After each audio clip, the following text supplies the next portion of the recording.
ኢየሱስም ቀረበና እንዲህ ብሎ ተናገራቸው ስልጣን ሁሉ በሰማይና በምድር ተሰጠኝ እንግዲህ ሂዱና አሕዛብን ሁሉ በአብ በወልድና በመንፈስ ቅዱስ ስም ያጠመቃችኋቸው ያዘዝኳችሁን ሁሉ እንዲጠብቁ ያስተማራችኋቸው ደቀ መዛሙርት አድርጓቸው እነሆም እኔ እስከ ዓለም ፍጻሜ ድረስ ሁሉ ጊዜ ከእናንተ ጋር ነኝ ማቴዎስ ወንጌል ምዕራፍ 28 ከቁጥር 18 እስከ ቁጥር 20 ጳውሎስ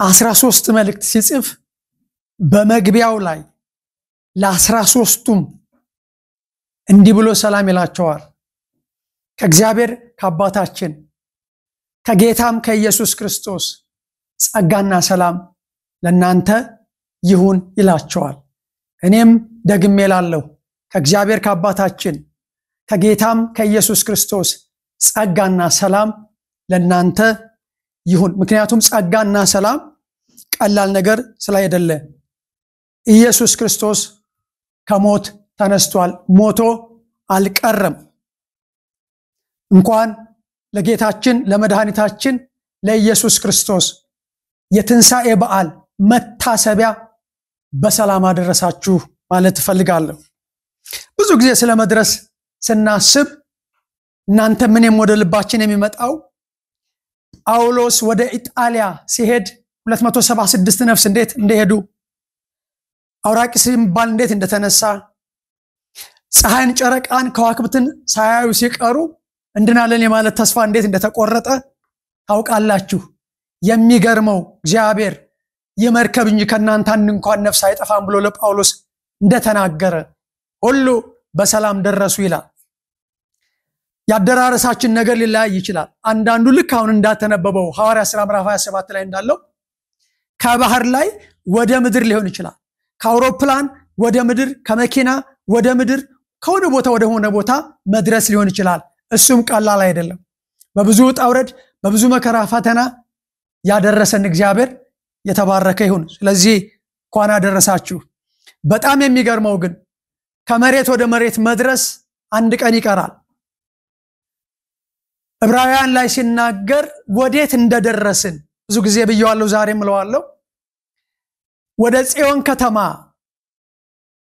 ወደ ሰማያዊቱ ኢየሩሳሌም ወደ እግዚአብሔር ከተማ ይለዋል ይሄ የእግዚአብሔር ከተማ የት ነው ይሄንን በዓል ስናከብር ርዕሴ ኢየሱስ ክርስቶስና ፋሲካ የሚል ነው ወይ ደግሞ በኢየሱስ ክርስቶስ ሞትና ትንሣኤ የተገኙ ጥቅሞች የሚል ነው ስለዚህ ወዴት ነው እንድንደርስ መጽሐፍ ቅዱስ የሚፈልገው ወደ እግዚአብሔር ከተማ የት ነው የእግዚአብሔር ከተማ ሰማያዊቱ ኢየሩሳሌም የት ነች ሰማያዊ ካለ ምድር አለ ማለት ነው በደስታ ወደ ተሰባሰቡ ወደ አላፋት መላእክት ከአቤል ደም ይልቅ ወደ መርጨት ደም ወደ ሚሻል መርጨት ደም ወደ ጻድቃን መንፈሶች ደርሳችኋል ይላል ወደዛ መድረስ ይሁንልን ወዳጆቼ አማኞች ወደዛ ደርሰናል አንድ ዝማሬ እንዳለ ታውቃላችሁ አልጠብቅም ገና አስኬድ ሰማይ ላይ ገነት ገብቻለሁ እዚሁ ምድር ላይ የት ነው ይሄ ገነትስ እናየዋለን እግዚአብሔር ከቦታ ጋር ጉዳይ አለው ቦታ መለኮታዊ ነው ወዳጆቼ ስፍራ መለኮታዊ ነው እሱን እናየዋለን ነገር ግን ወደዛ ወደ እግዚአብሔር ከተማ እንድንደርስ ወደ ሰማያዊቱ ኢየሩሳሌም እንድንደርስ እግዚአብሔር ይርዳን ክብር ለኢየሱስ ይሁን ባለፈው እንደምታውቁት ኢየሱስ ክርስቶስ መከራ ተቀበለ ለምን መከራ ተቀበለ መከራ ተቀብሎ አልቀረም ተሰቀለ ለምን ተሰቀለ ሲሰቀል የሆኑ ነገሮች በሱ ላይ የተፈጠሩ መስዋዕት ሆነ መስዋዕት ሲሆን በሱ ላይ የተደረጉ ነገሮች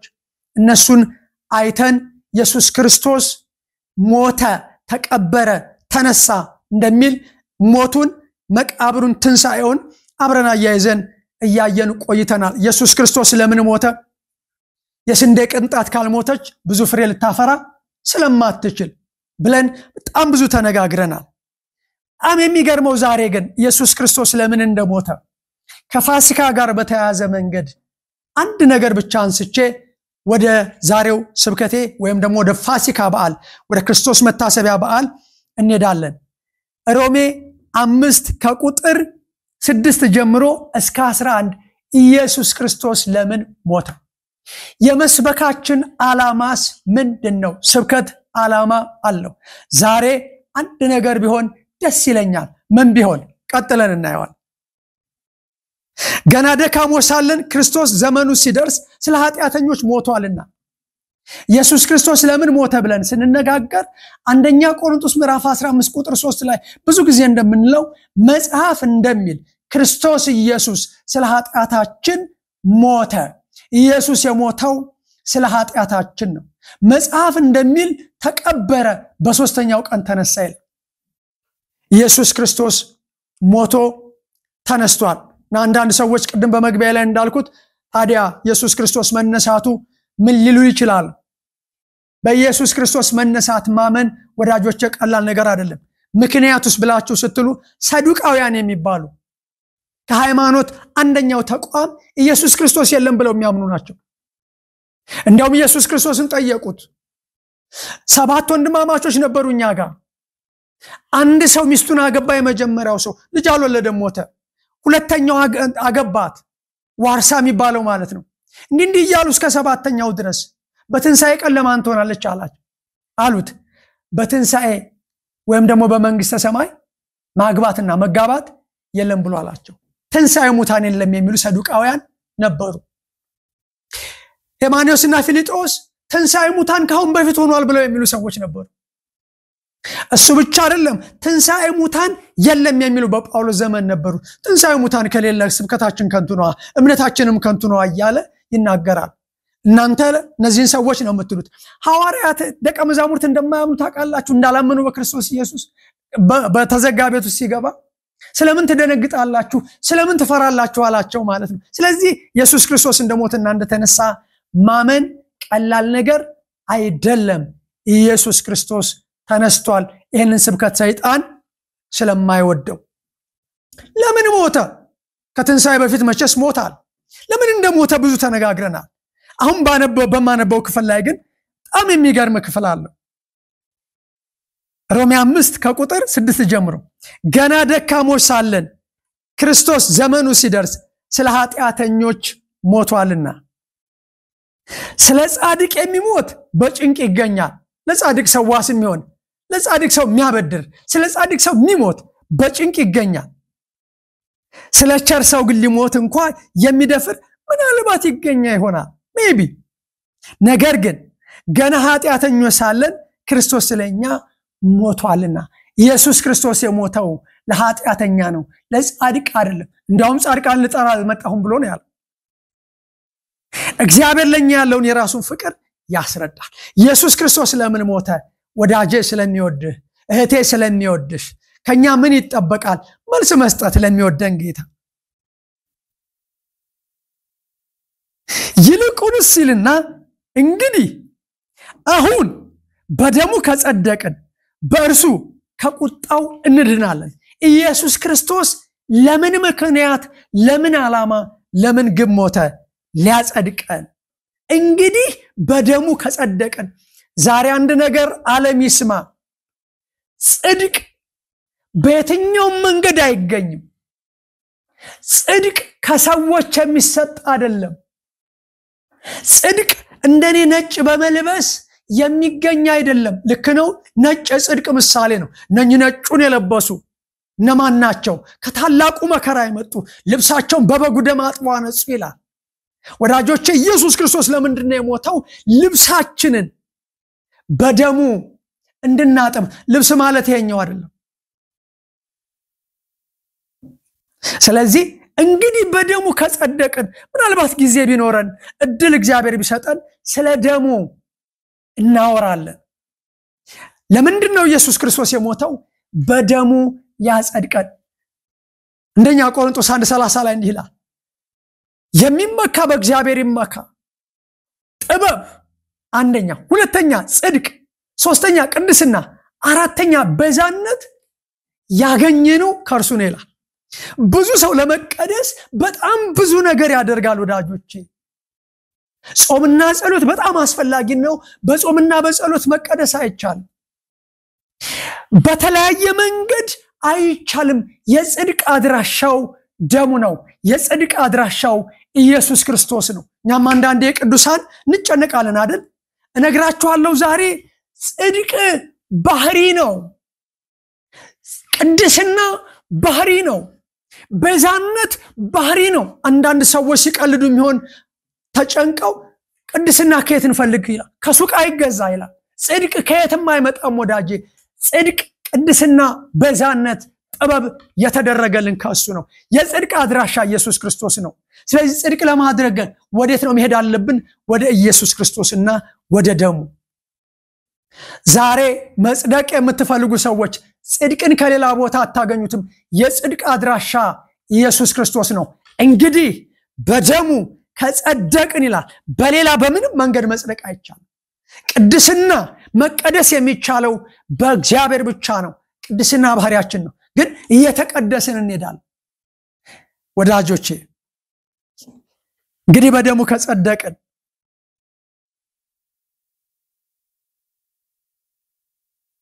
ይልቁንስ እንግዲህ አሁን በደሙ ከጸደቅን በእርሱ ከቁጣው እንድናለን ኢየሱስ ለምን ሞተ ለምን ደም አፈሰሰ ከእግዚአብሔር ቁጣ እንድንድን ኃጢአት ቁጣ አለው በደል ቁጣ አለው እንድንጸድቅ ብቻ አይደለም ከቁጣው እንድንድን ጠላቶች ሳለን ከእግዚአብሔር ጋር በልጁ ሞት ከታረቅን ወዳጆቼ ጽድቅ ብቻ አይደለም ከቁጣው ማምለጥ ብቻ አይደለም ይልቁንም ከታረቅን ይላል በልጁ ሞት ከታረቅን ልጁን ገድሎ ነው ከሰዎች ጋር የታረቀው አሁን ዛሬ ጥያቄው የዚህ ስብከትም ዓላማ ታርቀሃል ወይ ከእግዚአብሔር ጋር ታርቀሻል ወይ ከእግዚአብሔር ጋር ካልታረቅሽ እድል አለ ዛሬም የመታረቅ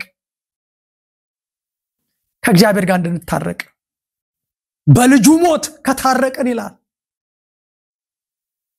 ይልቁንም ከታረቅን በኋላ በህይወት እንድናለን ይህም ብቻ አይደለም ታዲያ ምን አለ ነገር ግን አሁን መታረቁን ባገኘንበት በጌታችን በኢየሱስ ክርስቶስ በኩል በእግዚአብሔር ደግሞ እንመካለን ይላል ወዳጆቼ ኢየሱስ ክርስቶስ ለምን ሞተ ከራሱ ጋር ሊያስታርቀን እንድትታረቁ ጌታ ይርዳችሁ ቆላስይስ 1:19-20 እርሱም በሁሉ ፊተኛ ይሆን ዘንድ መጀመሪያ ከሙታን በኩር ነው ኢየሱስ ለምን ሞተ ከሙታን በኩር ሊሆን እግዚአብሔር ሙላቱ ሁሉ በእርሱ እንዲኖር በእርሱም በመስቀሉ ደም ሰላም አድርጎ ተመልከቱ በመስቀሉ ደም የመስቀል ላይ ደም ሰላም አድርጎ ስለዚህ ለሰላም ነው በምድር ወይም በሰማያት ያሉትን ሁሉ ለራሱ እንዲያስታርቅ ፈቅዷልና እግዚአብሔር ለራሱ እንዲያስታርቅ ፈቅዷል ከራሱ ጋር እንዲያስታርቅ ፈቅዷል አሁን የሚቀረው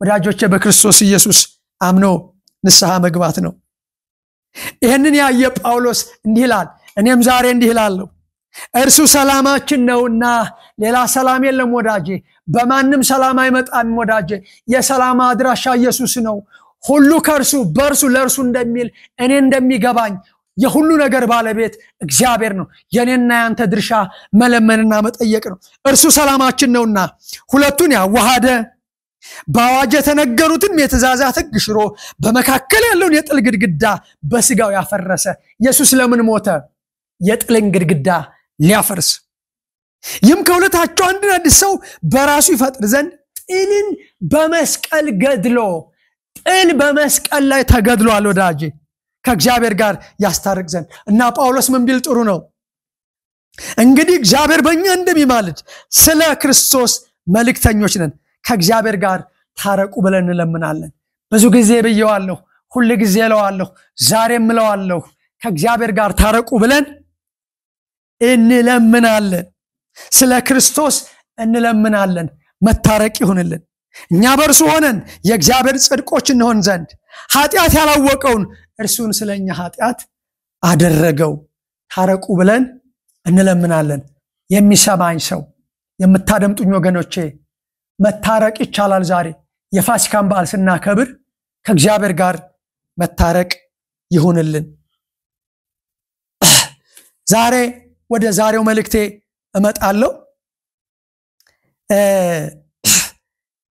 ክርስቶስ ኢየሱስ መከራ የተቀበለበት የሞተበት የተነሳበት የፋሲካ በዓል ነው እዚህ ሉቃስ 22 ላይ እንዲህ ይላል ፋሲካ የሚባለው የቂጣ በዓል ቀረበ።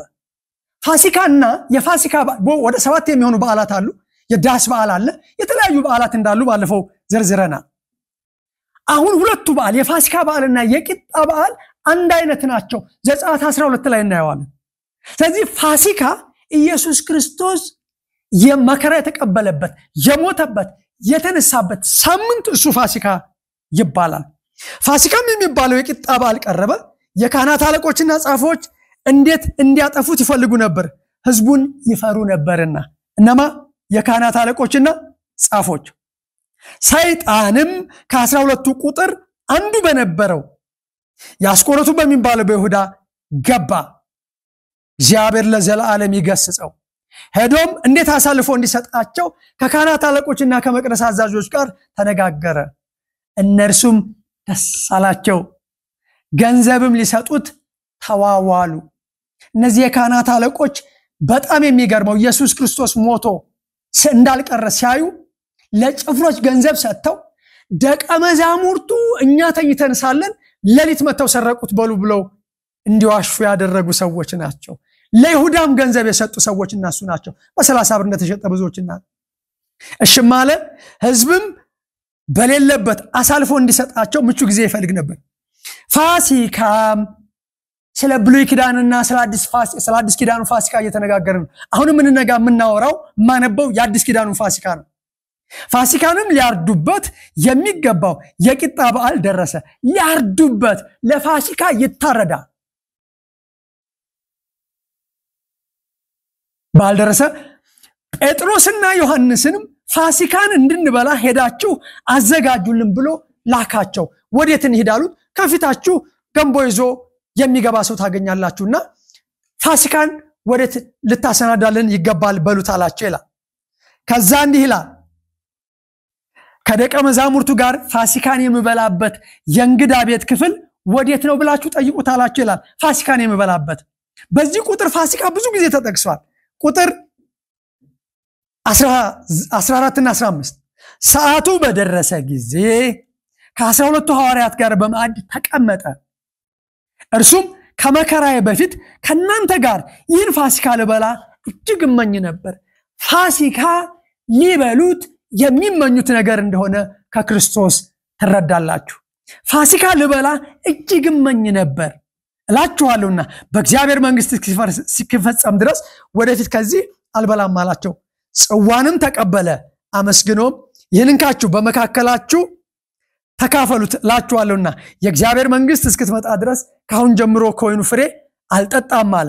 እንጀራንም አንስቶ አመሰገነ፣ ቆርሶም ሰጣቸውና ስለናንተ የሚሰጠው ስጋዬ ይህ ነው፣ ይህን ለመታሰቢያዬ አድርጉት አለ።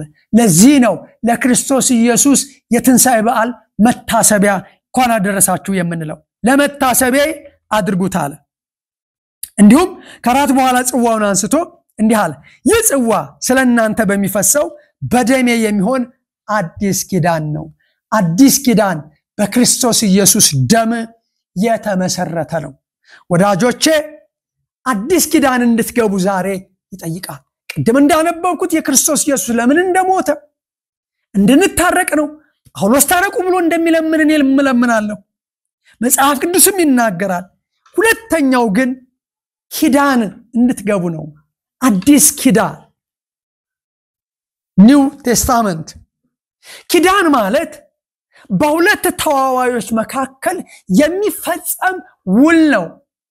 ብዙ ጊዜ ባልና ሚስት ሲገቡ ታውቃላችሁ፣ ምልክት አለው፣ ቀለበት ነው። ያ ቀለበት ለመጋባታቸው ምልክት ነው።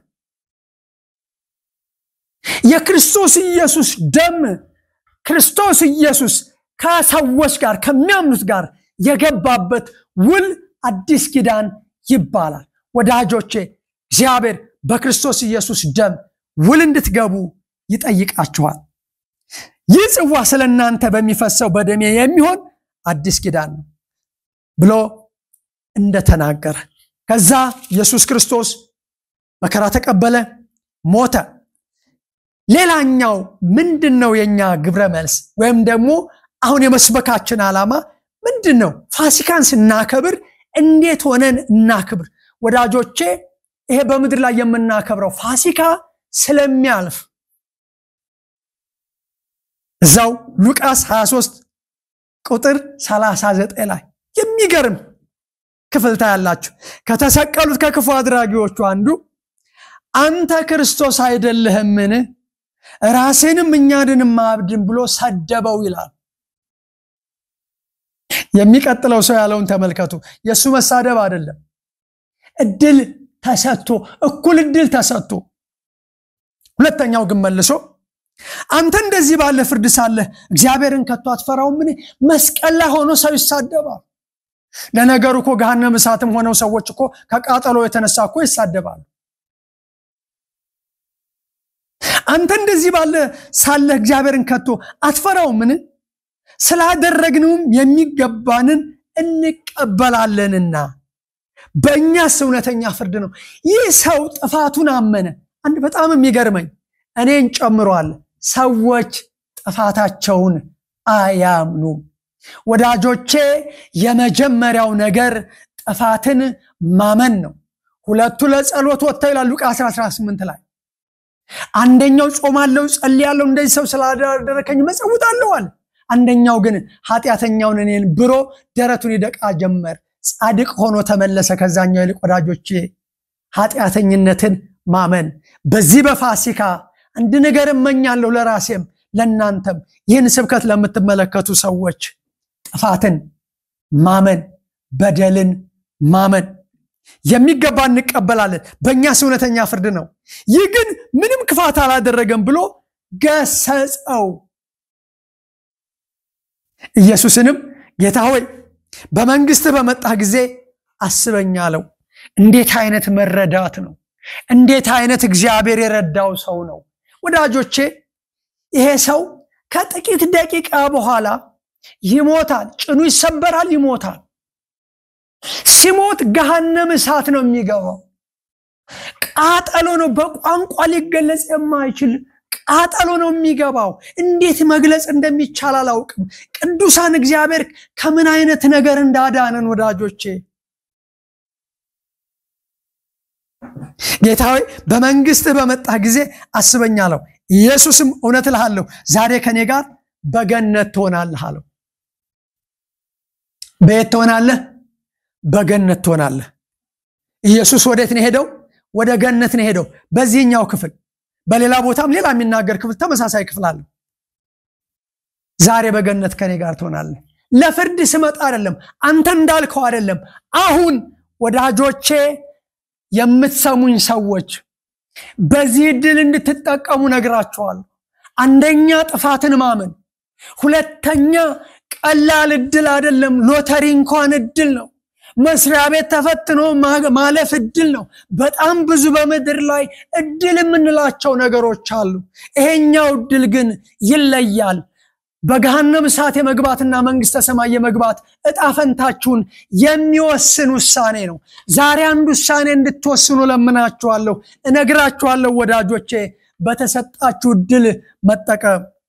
የሰው በድሉ ተጠቀመ። ዛሬ በገነት ከኔ ጋር ትሆናለህ።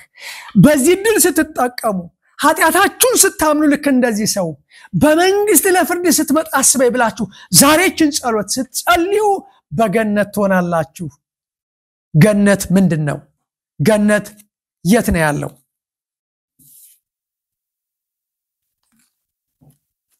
ገነት በእንግሊዘኛ የአትክልት ስፍራ ማለት ነው። የኤደን ገነትን የሚያመለክት ነው። በኋላ ላይ ሰማይ ለሚለው መጠሪያ ሆነ። ሉቃስ 23:43 ላይ አሁን ያነበብነው ክፍል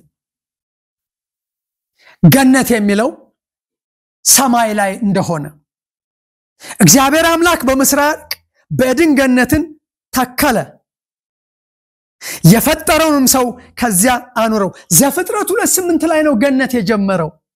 እግዚአብሔር አዳምና ሔዋንን ከፈጠረ በኋላ አዳምን ከምድር አፈር ካበጀው በአፍንጫ ሕይወት እስትንፋስ ካለበት በኋላ ሰውም ሕያው ነፍስ ከሆነ በኋላ ሔዋንን ከጎኑ እንዴት እንደፈጠራት ታውቃላችሁ። እነዚህን ሰዎች ያስቀመጣቸው በኤደን ገነት ነው።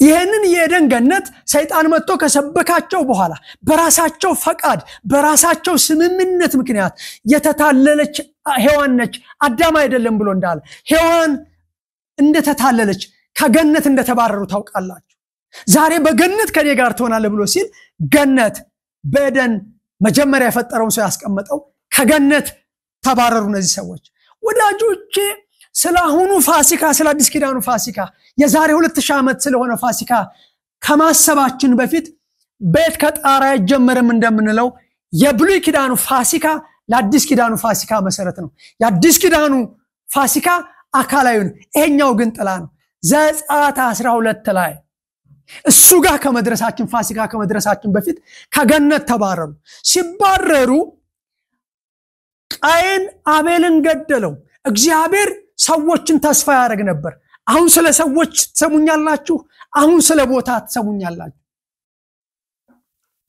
የሚገርመው ነገር በአዳም ቃየን አቤልን ሲገለው ቃየን ተቅበዝባዥ ሲሆን በሴት በኩል ነበር ሊመጣ የሚችለው እስከ ኖህ ድረስ ኃጢአት በዛ እግዚአብሔር አንድ ሰው አገኘ ማንን ኖህን በእግዚአብሔር ፊት ሞገስን አገኘ እግዚአብሔር በረገማት ምድር ከተግባራችንና ከእጅ ስራችን ያሳርፈናል ሲል ኖህ ማለት እግዚአብሔር በረገመው ምድር ከተግባራችንና ከእጅ ስራችን የሚያሳርፍ ማለት ነው ኖህ በኖህ ዘመን ኃጢአት ስለበዛ እግዚአብሔር የኖህን ትውልድ በጥፋት ውሃ አጠፋ ወዳጆች ያ ተስፋ ጨለመ እግዚአብሔር ሌላ ተስፋ ከዛ በኋላ አብርሃም የሚባለውን ዕብራውያን የሚለው የተጀመረው ከአብርሃም ጀምሮ ነው የዕብራውያን ዘር እየተባለ የሚጠራው እስራኤል ተብሎ የሚጠራው ከአብርሃም ጀምሮ ነው አብርሃምን ከከለዳውያን ኡር ጠራው ወደማያውቀው ምድር ሄደ የት ነው ሄደው ብለህ ካልከኝ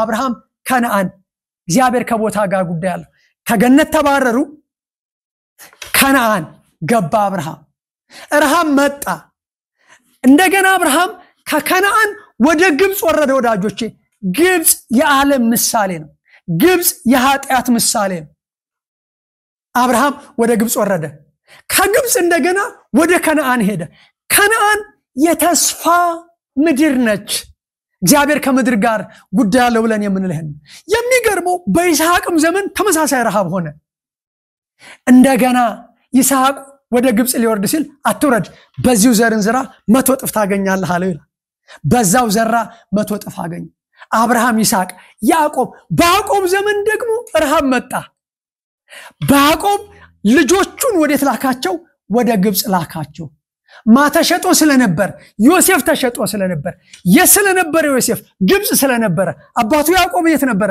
ከነዓን ነበረ ያዕቆብ ዮሴፍ እህላከለት ታሪኩን ታውቁታላችሁ ከዛ በኋላ ያዕቆብ ታመመ ሞተ ዮሴፍ ፈርዖንን አስፈቅዶ አባቱን ያዕቆብን ሊቀብር የት ነው ያዕቆብ የሞተው ግብጽ ወርዶ አባቴን ላምጣለው አባቱን አመጣ እዛ ግብጽ ምን ሆነ ሞተ ከግብጽ እንደገና ከነዓን አውጥቶ ወደ ተስፋይቱ ምድር ቀበረው ዮሴፍ የት ሞተ ግብጽ ሞተ እንዲህ አላቸው እግዚአብሔር ይጎበኛችኋል ሲጎበኛችሁ ሬሳን ይዛችሁ እንድትወጡ አላቸው ወደ ተስፋይቱ ምድር ከ400 ዓመት በኋላ የዮሴፍን ሬሳ ይዘወጡ ከ400 ዓመት በኋላ ነው በኢያሱ አማካኝነት የት ሄዱት የገቡት ኢያሱ የተወለደው ግብጽ ነው ሙሴ የተወለደው ግብጽ ነው አብዛኞቹ የተወለዱት የት ነው ግብጽ ነው ወዳጆቼ አዲስ ኪዳን ጋር ስትመጡ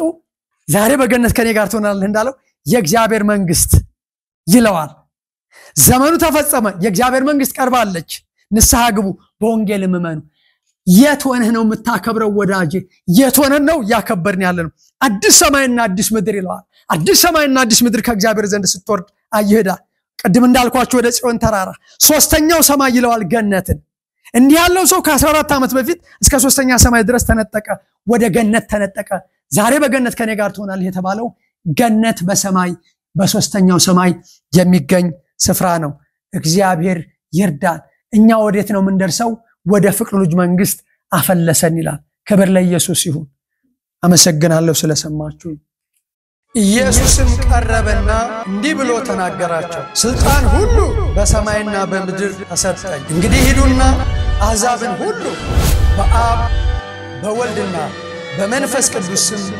እያጠመቃችኋቸው ያዘዝኳችሁንም ሁሉ እንዲጠብቁ እያስተማራችኋቸው ደቀ መዛሙርት አድርጓቸው። እነሆም እኔ እስከ ዓለም ፍጻሜ ድረስ ሁል ጊዜ ከእናንተ ጋር ነኝ። ማቴዎስ ወንጌል ምዕራፍ 28 ከቁጥር 18 እስከ ቁጥር